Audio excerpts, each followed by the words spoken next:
Hey everybody, welcome back to another episode of Dave's Garage. Today we're gonna do something crazy. Got this bedside right here. Shit is ruthless. This dent is like this big. It's buckled up here and it's just terrible. So I'm gonna try to fix this for this guy.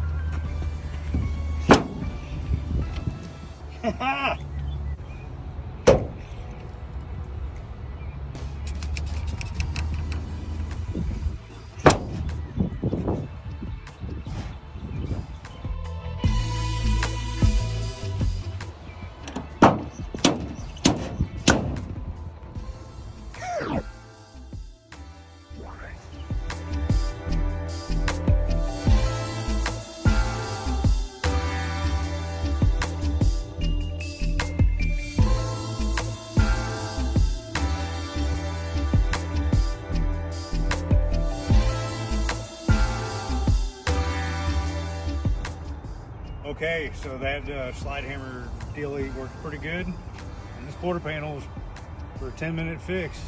It's not too shabby. See you on the next video. Thanks for watching.